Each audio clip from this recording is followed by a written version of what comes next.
with last Saturday weekend and a shell-shocked Parken Stadium. Well, absolute joy for them this evening because Denmark finish in second place, Finland in third. They will have to wait until Wednesday night to see if 3 points is going to be good enough. But those sides all finishing on 3 points, and the goal difference in the matches between the three nations, that's how they were separated, and you can see the numbers there. But Denmark through an amazing night, Liam Brady. Absolutely, Darragh. Like, I was doing the match last Saturday, and the scenes that we saw were harrowing. The fear that everybody felt, and then the emotion knowing that Eriksen was going to be okay. They had a bad result, losing to Belgium when they played very well. And the joy tonight, the joy that's sure. It's there for everyone to see. Yeah. It's absolutely brilliant. Kevin, absolutely brilliant is the way Liam has just described that. Yeah. You know what, out of three teams, Russia, Finland and Denmark, I'm delighted. Obviously Denmark, not just because of what happened, but because they were the better team. Better quality all over the pitch. Fantastic to watch. Really unlucky against Belgium. Really good performance against the best team in the world at the moment. They deserved it. Second half tonight, fantastic. We knew it was going to be open. It was going to be end to end, and they had the quality, the fitness and the desire to go and win it. Some fantastic goals. Damsgaard really, really important in the first half to open up the game as well with his goal. Reading again, that I quoted the Peter Schmeichel article where he said, you know, that the team, there was such shock for Denmark, this small nation, when this thing happened last Saturday week with Eriksen. He was okay, thankfully he's out of hospital. And Schmeichel felt, and he said, look, regardless of what happens in the match this evening, they have restored pride in Denmark, and they've made a nation feel very, very proud. And that was even before this. Yeah, no, listen, I think they made a nation feel very proud, the players and the captain, on the night when that happened and how they reacted, you know, that moment there. Not what football's, you know, secondary, how they reacted to that situation, how they dealt with it. I think that's what made everyone proud. And now, you know, I suppose the icing on the cake, they've gone on and got out of the group and played really well since. Like, this script was written in the stars, you know, and they must have known that Belgium had scored, so they had that feeling. The reaction of the crowd, yeah. And Lukaku's goal is then disallowed. Yeah. On top of that, Russia get a penalty, which is dodgy. They score from it, so the game is in the balance, and they came back with the energy and determination to go and beat this Russian team. They were absolutely brilliant. Yeah, well, we said at the start of the second half that there'd be a few twists and turns, but with that goal disallowed, that's been an absolute roller coaster, hasn't it? Absolutely, absolutely. And the third and fourth goal were absolutely brilliant goals. Yeah, they were. Yeah. Incredible scenes for Denmark as they finish in the top two. And, you know, in the build-up to the game, the comparison was made with Portugal from Euro 2016, that they went through to the round of 16 5 years ago on only 3 points. Denmark went into this match night with nothing, and all of a sudden, after all that and that roller coaster, they are into the last 16, and it's Wales. And I'm just wondering, Euro 92, Liam mentioned about things being written in the stars. What's written in the stars for this team? Oh, I don't know. Listen, it's a joy to watch them play. Whatever happens now, they've done themselves proud. Their fans, how good they were in that game. The noise they were making, we were talking about at the start of the second half, I wonder what the crowd was singing. They came alive, and you could see the players coming alive from that. And they've got a nice break now. You know, they're playing Wales this Saturday. They got a nice little break to get themselves, because they put so much into that game, so much into the Belgium game. I thought in the first half it probably showed a bit, but they came alive with the confidence in the second half. So now they've got 4 or 5 days just to recover. It'll be needed to go again. The way they're playing, their best football comes when they're at full throttle. No, really, really impressive tonight again. And I think from memory, the match is in Amsterdam, so there's not that much travelling for them.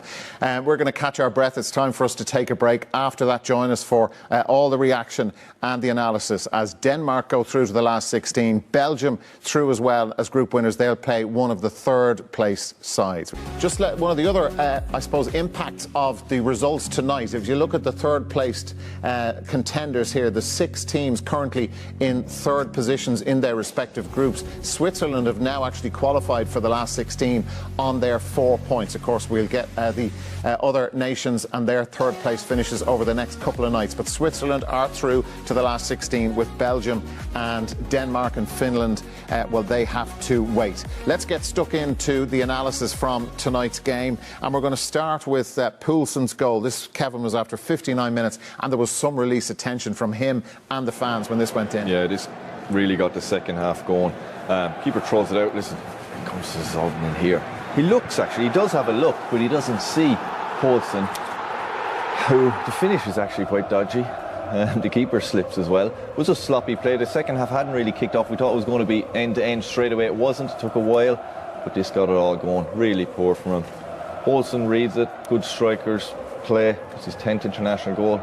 But it's actually a dodgy finish. He scuffs it into the ground. Keeper slips over his arm. And as Liam was saying to me off air, you know it's going to be your night when things like that start happening. Listen, he was there, he was in the right place. He was still sharp. Put it in the back of the net and really set up the second half. But Kevin, what threw things out of kilter a little bit was we're going to show the Dzyuba penalty. Before that, Lukaku's goal, his first goal, had been disallowed. But was this a penalty in the first place for the Russians? This is a very, very soft penalty. You know, it's another twist. We just found out that the goal had been disallowed. The crowd were buzzing, and then all of a sudden everything goes against him. He throws himself to the ground, hopes for it. His Vestergaard has his hands on him, but I don't think it's enough to be a penalty. Schmeichel didn't either. Yeah, obviously this is a good penalty. Dzyuba smashed it down the middle. He was decent for Russia on the night. I suppose he gave Carr an awful third time. Everything went through to him. Very physical and strong. Didn't really have the support around him, but no, listen, Russia came back into it then. They had a good little 5-minute spell, but as we're going to see, Denmark notched it up a gear. Yeah, the Russians certainly played their part in the occasion. Very good in the first half an hour. But I suppose what really sealed it was the Christensen goal, Liam. And this is a corker of a goal, isn't it? Great goal, and the lead-up play was great. Actually, the goalkeeper made 2 very good saves here from Kerr. Header there, he gets down to it. Ball comes back to Kerr again. He saves that again. And you think his luck is in until Christensen arrives. Andreas Christensen, who's a tremendous player, and he's only young still. What a great goal. Smashes it in, and that really was the release of the tension in the stadium. I think they knew then that they were home and dry. They didn't sit back though. They went and got the 4th goal, which was the Russians had to come out, and they left themselves 4 against 2 at the back, and the Danes went and scored another very good goal. Artyom Maehle this time, who I thought was I thought on the night was their best player, but it's Højbjerg who breaks out of defence with it, and he was tremendous as well. But this lad is playing the left wing back. I think he's predominantly right-footed. He cuts in on his right foot and just slots it into the corner, and that was celebration time then in the Parken Stadium. Tucked it away brilliantly. What a night for them. What a night it turned out.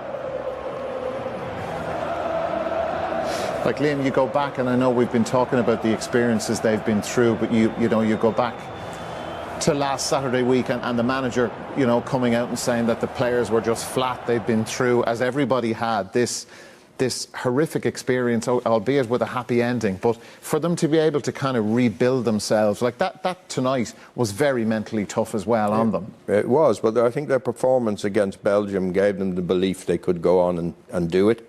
And they knew that Belgium playing Finland, it was likely to end up with a Belgian win. Yeah. So they had all to play for, and they were brilliant. But I'd have to say there is a lack of real quality in this Danish team. It's all spirit and emotion, good midfield, good defenders. They haven't got the inspirational Christian Eriksen anymore. They don't have the players like they had in the past, the Laudrup brothers or Alan Simonsen. So it's all about emotion and determination. And they've got that in abundance. Yeah. And they're going to give Wales a very good game. That should be a cracking game. Cracking match on Saturday.